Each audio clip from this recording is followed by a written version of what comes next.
우리가 138이라는 하나님의 언약 가지고 우리 인생을 바라봐야 됩니다. 그러니까 저희 할머니 놓고도 이렇게 제가 보는 관점이 다르고 또 다른 식구들이 보는 관점이 다를 거 아니에요. 근데 저는 뭘로 봤냐면 138로 봐지더라고요. 138이 뭐죠? 그리스도, 하나님의 나라, 성령 충만이라는 사도행전 1장의 언약입니다. 사도행전 1장에 그리스도, 하나님 나라, 성령 충만이라는 언약이 나옵니다. 그 언약을 가지고 뭘 봐야 되느냐? 모든 문제를 보고 모든 것을 바라봐야 돼요. 제가 안경을 벗으면 여러분 얼굴이 일단 잘 안 보입니다. 근데 안경을 쓰면 잘 보입니다. 마찬가지로 눈이 있는데 제대로 못 볼 수 있어요. 그래서 뭘 써야 되냐면 안경을 써야 돼요. 그렇죠? 잘 보여요? 근데 쓰면 더 잘 보이죠? 응? 그러는 것처럼 우리가 눈이 있는데 그리스도라는 안경을 제대로 안 쓰면 쉽게 말해서 우리에게 닥쳐오는 모든 것들을 제대로 못 보는 겁니다. 그래서 그리스도, 하나님 나라, 성령 충만 우리가 맨날 듣는 말이고 교회 가서 그거밖에 들을 거 없지요 이렇게 말을 하겠지만 그걸로 모든 것을 바라봐야 됩니다. 그래야지만 우리한테는 뭐가 계속 닥쳐오냐면 문제가 계속 닥쳐옵니다. 사람이 문제 없으면 좋겠지만 문제 계속 닥쳐옵니다. 우리 제일 나이 어린 여기 수아도 그리고 우리 어른들도 그리고 우리 랩런트들도 문제가 없으면 좋겠지만 계속 다가옵니다. 그래서 뭘 찾아야 되냐면 그리스도라는 눈을 가지고 답을 계속 찾아내야 됩니다. 실제로 우리한테 온 게 문제라면 답이 있습니다. 그런데 아무리 생각해봐도 답이 없죠. 그건 그 문제가 아닌 거예요. 어떤 사람이 나한테 와가지고 자기 자녀가 계속 문제래. 이 자녀가 아들 하나가 있는 게 그게 맨날 게임을 해요. 그리고 교회도 안 날라가려 그래요. 예수를 안 믿는다 그래요. 공부를 잘했으면 좋겠는데 공부도 못해요. 자꾸 그 얘기만 계속 하더라고요. 그래가지고 얘가 내 말을 잘 안 들어요. 막 그러더라고요. 근데 그분이 되게 이렇게 쉽게 말해서 사회적으로 위치가 있는 분이에요. 그런데도 그래. 그래가지고 저는 좀 황당하더라고요. 조금만 이렇게 고등학생이나 중학생 얘네들은 사춘기 때는 삐져나가려고 그런 게 있기 때문에 기다려주면 아버지 어머니가 좀 믿어주기만 하면 어느 순간에 다시 제자리로 돌아오거든요. 그러는 지가 제일 답답해. 쉽게 말해서 문제를 일으키는 지가 제일 답답하다고요. 안 그렇습니까? 여러분 그런 세월 안 지나보셨습니까? 나는 그렇던데. 나는 어머니 아버지가 나를 걱정하시는 눈빛만 보내도 나는 힘들던데. 제일 답답하다니까요. 문제를 일으키는 애들이 지들이 몰라서 그러는 게 아니고 지들이 제일 답답해. 근데 조금만 기다려주고 조금이라도 한 사람이라도 그 사람을 믿어주는 사람이 있으면 다시 원래 상태로 돌아와요. 유 목사님 맨날 그러시잖아요. 자기가 이렇게 개차반처럼 살고 그랬지만 어머니만큼은 자기를 믿어줬다고. 그래서 그 어머니 믿음 때문에 다시 돌아올 수 있게 됐다고 그러시잖아요. 마찬가지예요. 그래서 내가 맨날 그 이야기 했어요. 기다려보시라고. 그러면 돌아올 거라고. 그래가지고 한 1년 동안 계속 그 얘기를 하다 보니까 요즘은 슬 걔가 이제 교회도 나오고 복음도 들으려고 그러고 그래 이제 원래 상태로 돌아왔기도 하지만 이제 그런 것들이 자꾸 응답으로 와요. 내가 그랬지 않냐고. 그래요. 정말로 우리가 아무리 골몰이 생각해서 답이 없는 문제 있잖아요. 그건 문제 아니에요. 그런데 진짜 문제라면 뭐가 있냐면 답이 있어요. 답이 있다니까요. 그걸 뭐 어디서 찾으면 되냐면 언약이라는 것을 안경을 딱 끼고 자세히 쳐다보면 됩니다. 우리가 문제를 그냥 어설피 바라봐서 그렇지 정확히만 보면 해결되는 답이 분명히 있어요. 그리고 사람들이 우리한테 자꾸 갈등을 가져다 줍니다. 그러면 그 갈등을 속에 대부분 실수하는 게 뭐냐면 갈등 일으키는 사람하고 이렇게 같이 갈등을 내가 느끼는 거예요. 그때는 나를 바꾸세요. 다른 사람 바꾸려 그러지 말고. 다른 사람 그러니까 저 사람 때문에 문제가 거의 대부분 가정에서 문제 가지고 저한테 상담해 오는 사람들 보니까 우리 남편이 문제래. 그리고 우리 아내가 문제래. 또 우리 또 서로 내 앞에서 싸워 또. 그거는 절대 문제가 해결될 수 없습니다. 남편이 문제가 아니고 아내가 문제가 아니에요. 다른 사람의 문제가 아니에요. 내가 바꿀 부분이 있는 거예요. 내가 뭔가 잘못해서 바꿀 부분이 있는 게 아니고 내가 이 축복을 가지고 살아가도 되는데 자꾸 갈등이 생긴다는 건 더 윗 단계로 올라가라는 소리예요. 하나님이. 그러기 위해서 사람들 간의 갈등을 자꾸 일으키는 거예요. 그러면 사람들 간에 자꾸 문제가 생기고 저 사람이 나를 자꾸 힘들게 하고 그러면 저 사람을 탓하고 저 사람을 막 미워하잖아요. 그러면 누가 죽냐면 내가 먼저 죽는 거예요. 그래서 저 사람을 미워하지 말고 저 사람 때문에 내가 힘들다고 생각하지 말고 그거는 뒤에도 충분히 할 수 있는 생각이니까 그건 뒤에 하고 뭘 발견해야 되냐면 내가 여기서 어떤 축복을 받아서 요걸 확 뛰어넘지 요 생각을 하셔야 돼요. 그게 갱신이에요. 그리고 너무 내가 감당할 수 없는 일들이 많이 와요. 그런 아픔을 주는 시험이 많이 옵니다. 그러면 그때는 어떻게 해야 되느냐? 기다리세요. 해결하려고 그러지 말고. 우리가 수영도 못하는데 물에 빠지면 어떻게 됩니까? 죽죠. 그때는 발버둥 치게 되잖아요. 당연한 거죠. 발버둥 치면 어떻게 됩니까? 힘 빠져서 쥐오고 그러면서 진짜 확실히 죽죠. 그렇죠. 그때 차라리 담대하게 죽겠다 생각을 하고 그냥 가만히 있으면 뜬대요. 잘 모르지만 그런데요. 누워 있으면 된대요. 차라리 그게 낫대요. 막 이렇게 하다가 더 빨리 죽는 거야. 만약에 늪에 빠지면 어떻게 합니까? 늪에. 그런 거 말고 늪에 빠지면 어떻게 됩니까? 쑥쑥 들어가죠. 쑥 들어가는데 막 더 하면 어떻게 됩니까? 확실히 더 빨리 들어갑니다. 그러면은 가만히 있어서 그냥 소리만 계속 치면 오히려 살아날 가망성이 있대요. 그럼 어떻게 해요? 내가 막 소리치고 살려주세요 그러면 옆에 지나가던 사람이 그 소리를 듣고 그러니까 꺼내오는 게 훨씬 생존 확률이 더 크대요. 그러는 것처럼 우리가 우리한테 너무 아픔을 주는 그런 인생의 큰 문제들이 시험이잖아요. 그런 것들이 오면 해결해 보려고 열심히 노력을 해요. 차라리 그냥 기다리세요. 그냥 어떻게 해결하지 말라 그러고 뭐 저 사람이 해결한다 그래 그러면 가만히 그 사람 해결하는 대로 가만히 놔두세요. 뭐 하면서요?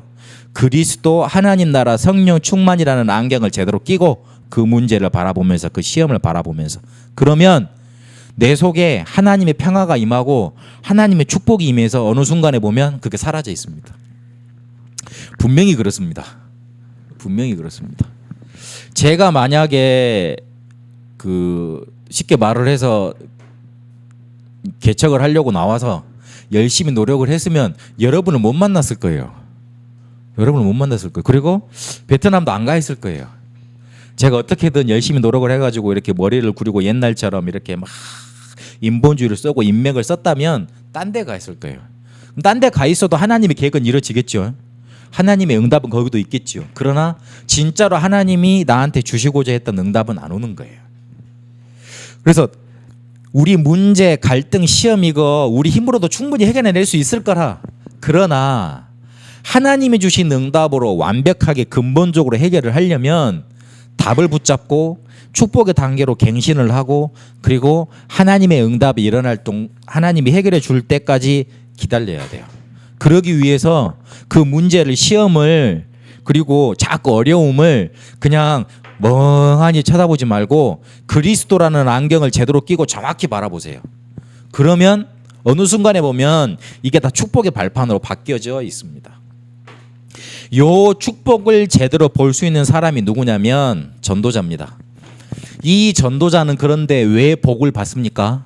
전도자가 왜 축복을 받는다 그럽니까? 마태복음 10장 40절 42절까지 우리가 읽었던 것처럼 전도자는 복을 받는다 그랬거든요. 근데 왜 그 사람이 복을 받습니까? 그리고 전도자를 대접하는 사람, 쉽게 말해서 목사님한테 물 한 잔 떠줬던 사람들 다 복을 받는데요. 그 왜 복을 받습니까? 그 전도자가 전하는 게 뭐지요? 참 복음이에요. 그 참 복음이라는 건 모든 문제를 해결할 수 있는 답 아닙니까? 우리가 하나님을 떠나와서 문제가 생겼지 않습니까? 아멘. 하나님을 떠나서 문제가 생겼어요. 하나님을 왜 떠났습니까? 사단의 말을 우리가 들었던 거잖아요. 사단의 말을 듣고 하나님을 떠나서 죄 속에 갇혀버린 거 아닙니까? 그래서 멸망받을 수밖에 없었어요. 그게 창세기 3장 문제예요. 그런데 그때부터 인간한테 뭐가 찾아왔냐면 창세기 3장 16절에서 20절까지 보니까 노동의 고통이 따라왔어요. 그리고 여자들은 출산의 고통이 따라왔어요. 그리고 뭐가 따라왔죠? 죽음이 따라왔어요. 쉽게 말해서 가정이 깨지고 내가 열심히 노력해본들 평안이 찾아오고 보람이 찾아오는 게 아니고 자꾸 힘든 것만 더 찾아와. 그리고 맨날 벌고 살아봐봤자 맨날 그 자리가 그 자리야. 맨날 그 자리가 그 자리다 보니까 조금 더 살아가면 남들은 잘 사는 것 같아. 나는 자꾸만 뒤로 퇴보하는 것 같아. 그러는 것 같아요. 그리고 우리 애들 보면 얼마나 이뻐요. 근데 그거 이쁘긴 이쁜데 나누고 나면 이쁜데 그거 뭐가 이렇게 막 낳으려 그럴 때 너무 힘들어서 다시는 안 낳겠다는 사람 너무 많잖아요. 왜 우리가 둘째 셋째를 놓습니까? 여자분들 물어보니까 키우다 보니까 너무 이쁘대. 그리고 생겼는데 첫째 낳았을 때 그 고통이 잊어진대요. 이렇게 뭐 하다 보면 그래가지고 낳는데요. 그렇대요. 우리 랩런트들은 엄마 아빠가 맨날 막 힘들게 하고 어렵게 하는 것 같지만 니들을 낳았을 때는 되게 기뻐했어요. 되게 뭐 자랑스러운 존재들인 거예요.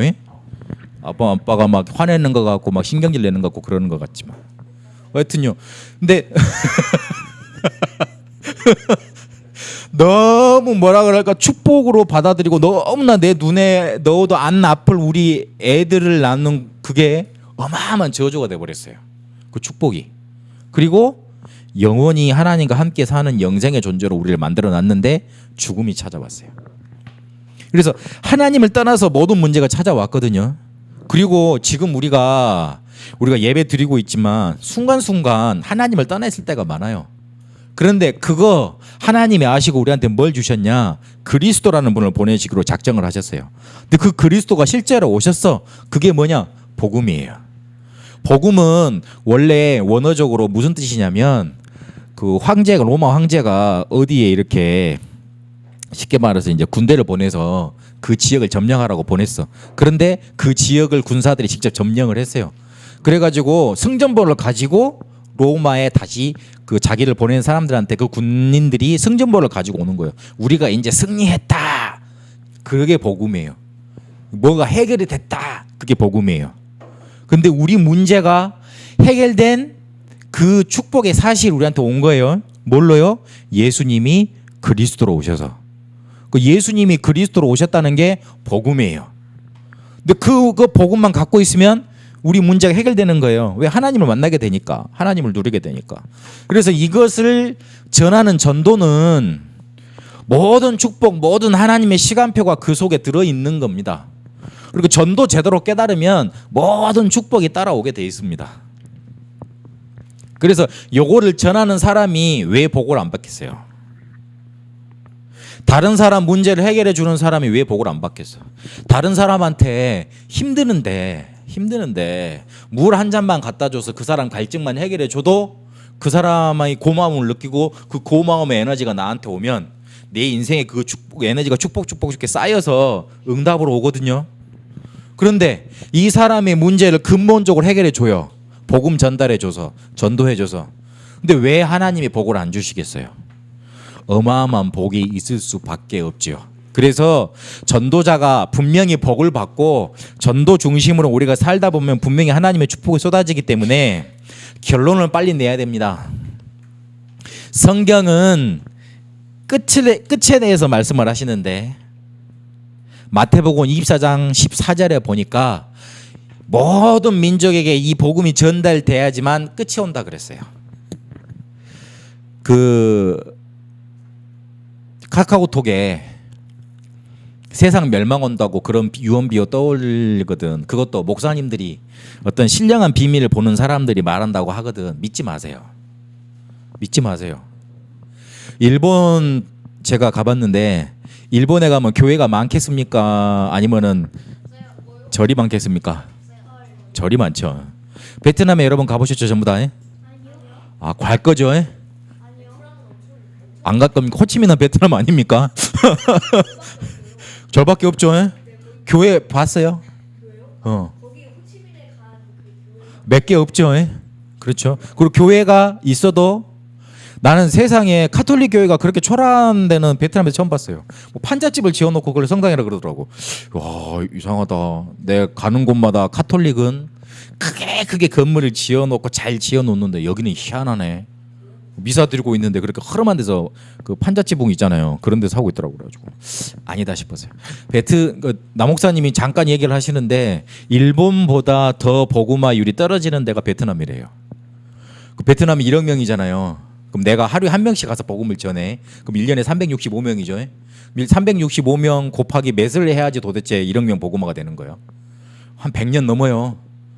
그러면 아직 세계 복음화 되려면 다 복음화 됐는데 베트남 하나만 안 됐어. 그러면 끝 안 나는 거예요. 마태복음 24장 14절 말이 진짜로 맞다면. 그래서 이상한 사람들 많이 막 끝이 온다 막 이렇게 막 전쟁이 터진다 그런 말 하잖아요. 믿지 마세요. 전쟁이 터져도 복음은 전해져야 돼. 그래서 부활 메시지 때 예수님이 땅끝까지 이르러 복음 전해야 된다고 꼭 강조하셨어요. 그래서 이 결론을 내고 바른 시작이 우리한테 시작이 돼야 됩니다. 결론을 내고 그럴 때 뭐가 시작이 되느냐? 우리 속에 하나님이 바른 시작을 하십니다. 우리의 마음이 복잡하면 하나님이 우리를 끌어다 쓰실 수 없어요. 우리의 마음이 혼란스러우면 우리에게 축복을 하실 수 없어요. 우리의 마음이 자꾸만 세상 거 하나님 왔다 갔다 하면 하나님은 우리에게 하나님의 축복을 주실 수 없어요. 그래서 결론을 딱 내려야 됩니다. 나는 이제부터 주를 위해 살겠다. 복음을 위해 살겠다. 결론을 딱 내리셔야 돼요. 내가 이것 때문에 마음이 혼잡고 번잡하고 자꾸 왔다 갔다 하고 내 마음에 결정이 안 나면 하나님은 우리한테 축복을 주고 싶으신데 축복을 줄 수가 없어요. 그래서 결단해야 돼요. 나는 복음 때문에 살겠다. 나는 복음을 위해 살겠다. 그리고 내가 전하지는 못하더라도 이 복음 제대로 붙잡고 있어야 되겠다. 내가 다른 건 못하더라도 예배 안 빠져먹고 이 예배 때 성공해야 되겠다. 딱 붙잡아야 돼요. 마음을 딱 결단을 내리세요. 하나님이 축복을 뭉텅구리로 딱 쏟아 부으려고 딱 이렇게 준비하고 계시는데 우리가 아직 혼잡스러워. 우리의 마음이 결정이 안 됐어. 그래서 머뭇 하시는 거예요. 딱 쏟아 부으시 있을 때 되도록 그렇게 딱 결론을 내세요. 그렇게 승리했던 사람들이 성경에 다 기록되어 있습니다. 결론을 알고 결과를 알았고 결단 내린 사람들이 하나님께 축복을 받았습니다. 역사에 보면 복음을 증거하도록 도와준 나라 있고 막은 나라 있어요. 복음을 증거하도록 앞장섰던 나라들은 다 복을 받았어요. 유럽이 그랬습니다. 우리 랩런트들 역사를 봐서 알겠지만 유럽이 원래 무슨 나라였어요? 중국 사람들 말로 오랑캐의 나라였어요. 게르만족이 어느 나라예요 지금? 게르만족이 어느 나라예요 지금? 그 사람들이 후배들이 독일. 독일이 옛날에는 로마 사람들이 보기에 뭐였어요? 미개인이었어요. 오랑캐. 아 설마 몰랐던 거예요? 그래요? 에? 게르만족이 미개인들이었고 걔네들 때문에 자기도 죽겠다고 그래가지고 로마가 성벽을 쫙 쌓아놓고 그 사람들이 못 들어도 지켰어요. 근데 지금은 이탈리아가 더 잘 살아요? 독일이 더 잘 살아요? 삐까삐까하지만 독일이 더 잘 살아요? 에? 그렇죠? 영국은 어떤 나라예요? 해적의 나라예요. 에? 해적은 어떤 놈들이에요? 아 그렇죠. 나쁜 놈들이죠. 자기들이 잘 살면 나쁜 짓을 해요 안 해요? 못하죠. 못 사니까 힘드니까 자꾸 뺏어왔지. 근데 걔네들이 자기들 신사의 나라래. 거짓말이에요. 걔네들이 다 못 살았어요. 그런데 영국, 독일이 어떤 나라예요? 종교 개혁을 일으키고 종교 개혁에 앞장섰고 복음을 증거했던 나라들이에요. 그래서 지금 그렇게 축복받았어요. 그런데 이 복음을 막았던 러시아 보세요. 중국 보세요. 베트남도 조금 복음을 막죠. 조심해야 돼요.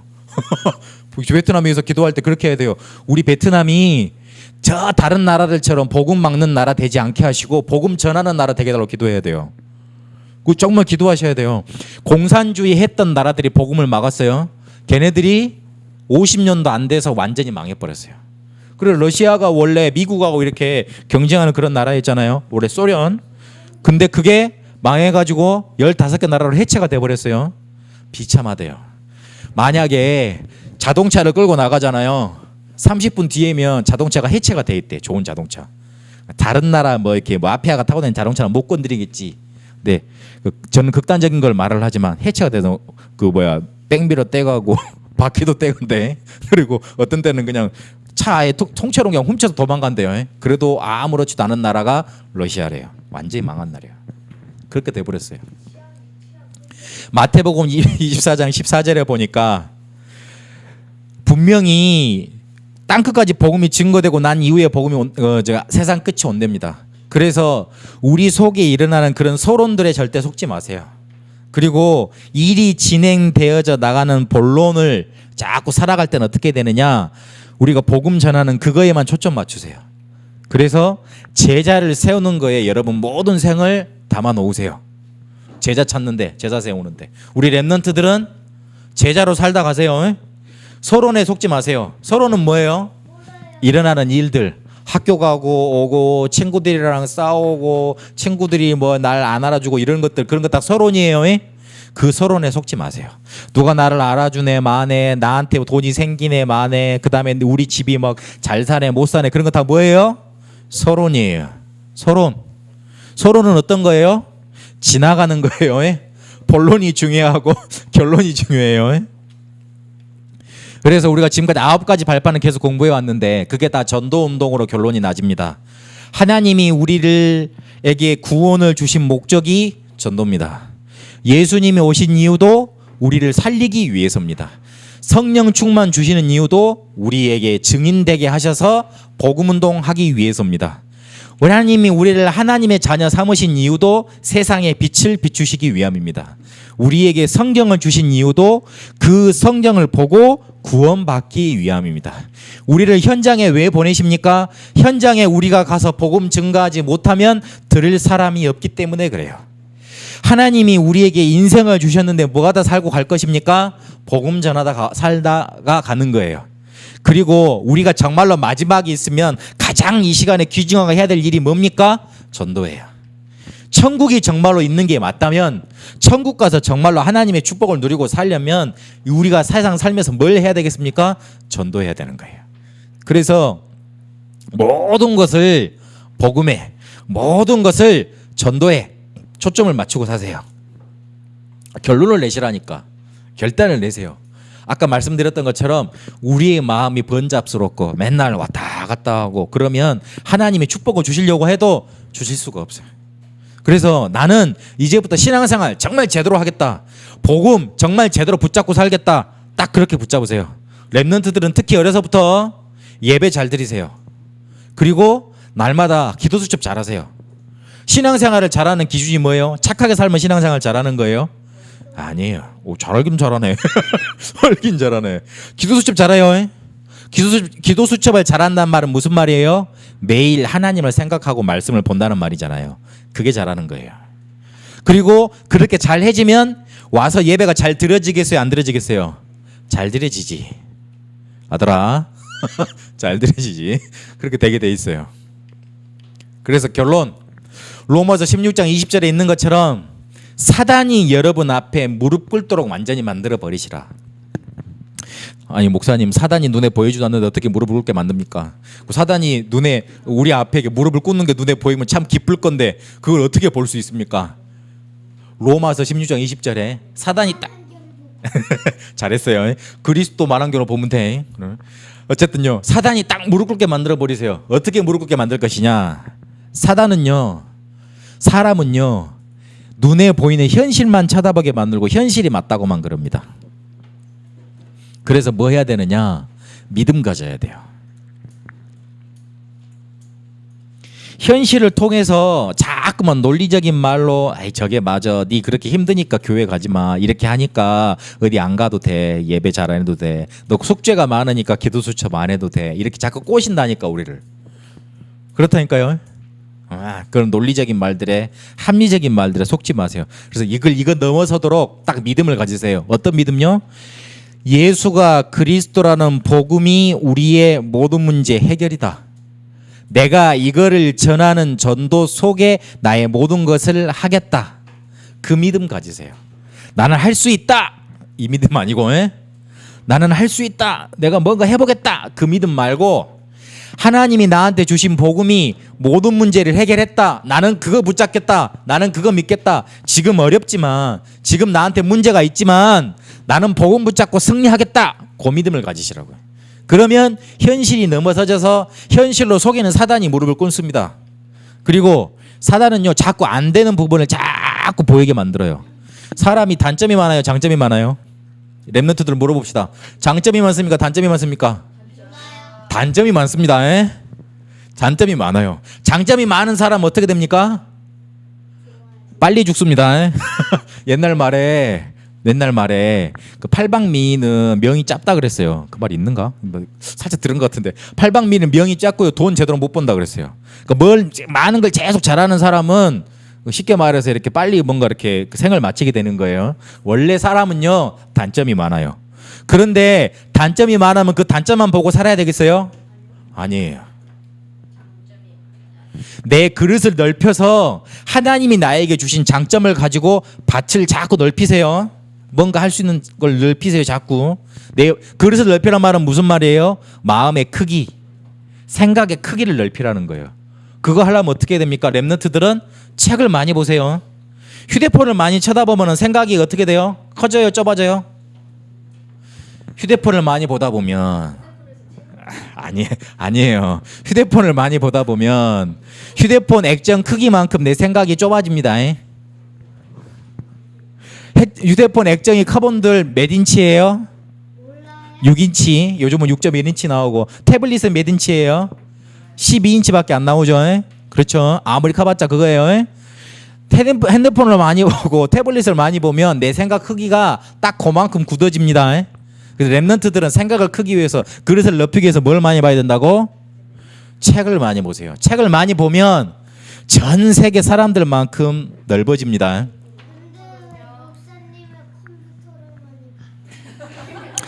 저는 랩런트 지났으니까요. 저도 책 많이 봐요. 일주일에 한 권씩은 봐요. 랩런트는 그렇게 하시고 조용. 조용. 할 말이 없다 내가. 우리 어른들은 마음의 크기를 자꾸 넓히세요. 사람을요 품으려고 노력 안 해도 일단 마음이 내가 넓어지면 품어져요. 그래서 자꾸 그렇게 넘어가요. 남편이 조금 이렇게 쉽게 말해서 재수없는 짓을 많이 하잖아요. 우리 여자분들 보기에 이해해 주세요. 아이고 내가 저 인간을 안 데리고 살면 누가 데리고 사나. 조용히 해라. 사회 문제를 내가 하나 없애는 그런 사람으로 내가 하나 살겠다. 그런 마음으로 살아주세요. 남편을 불쌍하게 봐야 된다니까. 뭐라고? 내 얘기라고? 어쨌든요. 그렇게 살아가세요. 그래서 안 되는 부분만 딱 바라보도록 만드는 게 누구 역사냐? 사단의 역사예요.